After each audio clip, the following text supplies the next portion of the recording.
Brought to you by TechnoSpark 20 series smartphones. I'm superhuman. आघाडीच्या जागेवरून प्रचंड प्रमाणामध्ये चर्चा सुरू आहे। वंचित बहुजन आघाडीचं असं म्हणणं आहे की 4 जागांचा आम्हाला प्रस्ताव दिला, आपण एकच जागा त्याच्यामध्ये दिलेली नाहीये, त्यामुळे आम्ही हा प्रस्ताव स्वीकारू कसा त्यांचा आणखी जागा वाढवून देण्याचा नाही, हे चर्चा आमच्यात होऊ शकते। ओपन आम्ही ठेवलेले चर्चेकरता, काही अडचण नाही आमची। उद्याच्या बैठकीत उद्याच्या सभेचं प्रकाश आंबेडकरांना आमंत्रण आहे का? उद्याच्या सभेचं प्रकाश हे वरिष्ठ पातळीला काही गोष्टी चालू आहेत, परंतु प्रकाश आंबेडकरांना मग आमचं फार काम राहिलेलं नाही। आता उद्याची जी सभा आहे ती आमच्याकरता महत्वाची आहे। देशातून सगळी नेते मंडळी इंडियाच्या अलायन्सशी येणार आहेत, त्यामुळे त्यावर आज आम्ही जास्त काम करतो आहोत। नाही, आमचं काही नाही, 48 जागांच्या बाबतीत व्यवस्थित चर्चा आहे।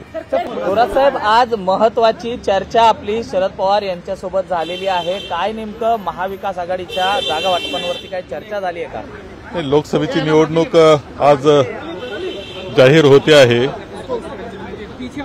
आणि म्हणून आमच्या दिल्लीवरून माननीय महासचिव वेणुगोपालजी आले होते, आपले प्रभारी माननीय रमेश चेनीथालाजी होते आणि माननीय मुकुल वासनिकजी, आम्ही सर्वजण पवार साहेबांना भेटण्यासाठी आलो होतो।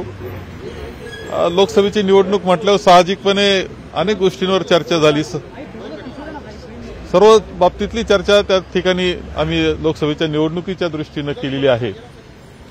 आज माननीय राहुलजींची जी न्याय यात्रा आहे ती येते आहे आणि चैत्यभूमीला तिचा समारोप सुद्धा आहे आज संध्याकाळी। त्याचबरोबर उद्या इंडियाची रॅली आमची आहे आणि त्याकरता सुद्धा ती तयारी आमची चाललेली आहे। माननीय पवार साहेबांना सुद्धा निमंत्रण आम्ही दिलेलं आहे, त्या रॅलीकरता त्यांनी यावं, उद्याच्या सभेसाठी त्यांनी यावं इंडिया अलायन्सच्या, त्याकरता सुद्धा निमंत्रण दिलं। एकंदर लोकसभेच्या निवडणुकीमध्ये प्रचाराच्या बाबतीत काय काय केलं पाहिजे यावरच चर्चा आमची या निमित्तानं झालेली आहे।